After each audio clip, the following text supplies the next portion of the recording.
So, what does all this mean now? We spend like quite a bit of time looking at the different locations, trying to figure it out, see what matches.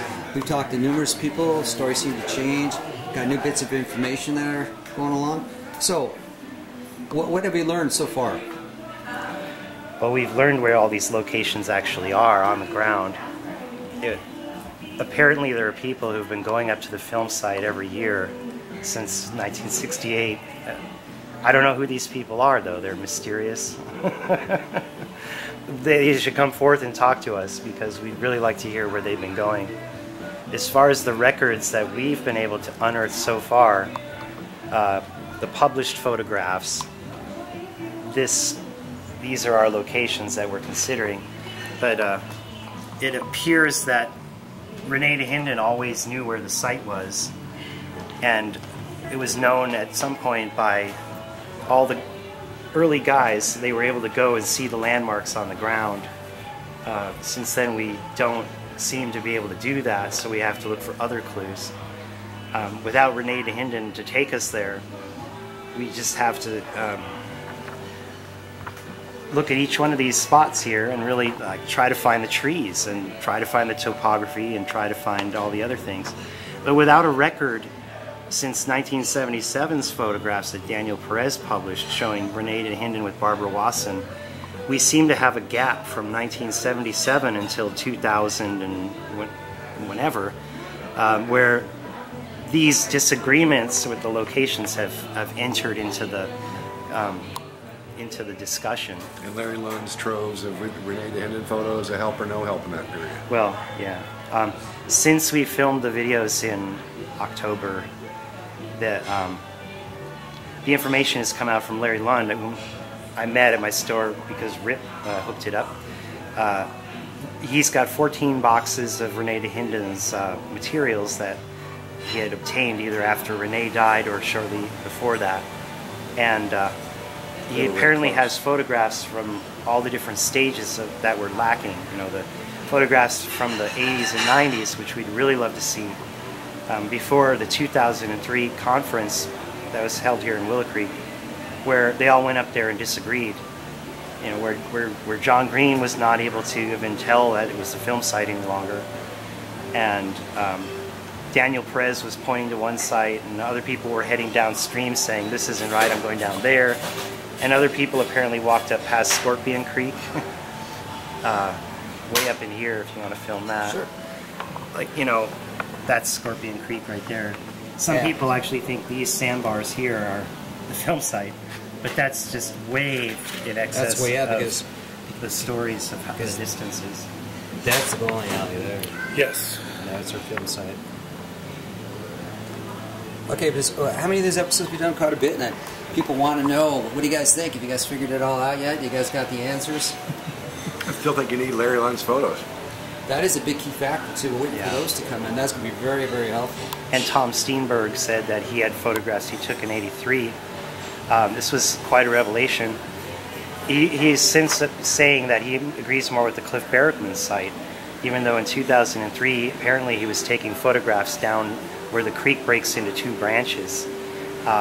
He went along with that, and Daniel Perez was pointing that out. Perez actually sent a photograph of the creek in that area. So we know now where Daniel Perez actually thinks the site is. That's how Murphy got his location, which you can see in the Murphys Know the Sasquatch. Right. This book right here. This is the second one. He has another one already. Yes. This is the updated edition of Meet the Sasquatch. You can find in here, if I can find it quickly, Murphy's location, which is right here at the bottom of that big bend. Circle. He's circling that end of this is that big gulch, and goes down towards the bat boxes. So Perez's photo was taken right here. And up here is where we've been looking. But this is Daniel's mark here, so I'm not sure why he's there. Yeah, I don't know either. This is the Barrickman sandbar. The graphic artist put the spot in the wrong place. But yeah, well, I think Murphy that's where he was. I mean, from his photographs that he's published, that's the area he was. And Tom Steenberg took those photographs that are in this book somewhere. But those aren't the ones that he was talking about, so we're trying to get a look at? The other Larry Lund photos are different, I guess. Got it. Yeah, and now Larry Lund and Tom Steenberg both told me that Rene de Hinden was notorious for putting weird marks on the map and not necessarily divulging all information to all researchers, trying to keep it all to himself, apparently. Rene wouldn't divulge anything to anybody if he had to. Yeah, so he threw them off a little bit, apparently, which may explain why his mark on Perez's map varies a bit with where Perez actually thinks it is. Rene was by far the most competitive of all the Bigfooters. Yeah, and possessive. Competitive and possessive. Yeah, the most invested, I would say, in this situation. Yeah, well, psychically, yeah, if you want to ruin your life over chasing a Bigfoot, sure.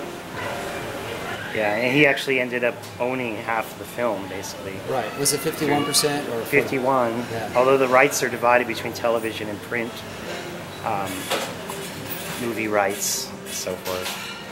But all those Bigfooters were miserable. Peter Byrne, kind of, I don't care what you say, I worked for the guy. In private quarters, he was a miserable son of a so-and-so.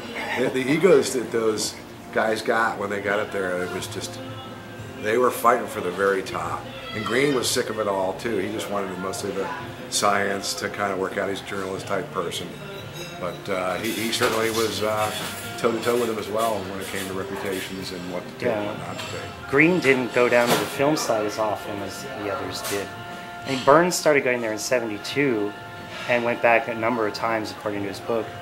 De Hinden, of course, was there constantly during the '70s and '80s, and I've heard he even went up there in the '90s a few times.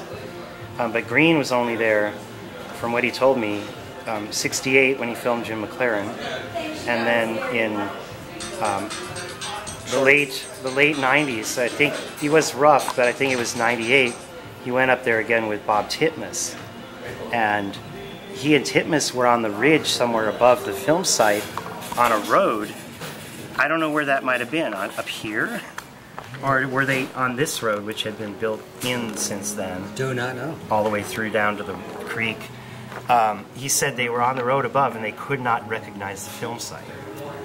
Which had gone by, too many visits, or not enough visits in between, things have changed. It had overgrown by the time they were there in the late '90s. And then the next time he was there in 2003, he didn't recognize it at all. Which isn't good. Yeah. He said he more or less agreed with the idea that the film site must have been eaten away by that bifurcation of the creek right there. Right, yeah, that's what Murphy was saying with that one area. That's why controversy about that site. Green agreed with that looked like that might explain it, but he didn't see the big tree, he didn't see any of the landmarks that he was familiar with any longer. Okay. So the site was well known, and everybody could go there and see it and document it, but by the 80s it was overgrowing. Steenberg told me that he had found that log, the big log that you see in the film, but it was eroding down, rotting away, and being sort of covered in sand. Well, we did find a log that almost fits that description there. They had that alder growing on it, and we also found some other stumps buried under sand. It's true, yeah. You can see that in one of our last videos. Yeah. Is that near Barackman's site? No, that's farther downriver. Where we found that log and the stumps was right here. When we walked down the hillside, we found the stumps and the log down across the sandbar right here.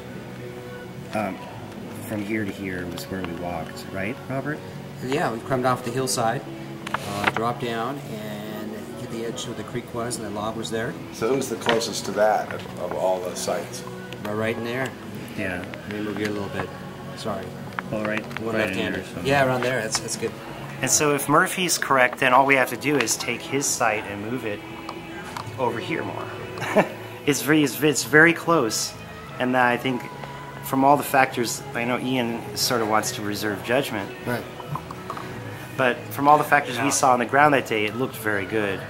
And if we can verify that tree by a tree borer, that it's if it fell over in 1982 or 80 or whatever before Steenberg went there, then we need to find a tree that's younger than that, but of that same approximate age, for it to be growing out of the stump on the ground. Right, so what Steve is talking about is there's an alder, a good sized one, growing on top of that log. So to bore a hole through the tree, you get to count the rings to see how old it is, seasonal growth. With that factor, you can count back the years, you can figure out when it was germinating, when it was growing, and if it's younger than that, give it some credit.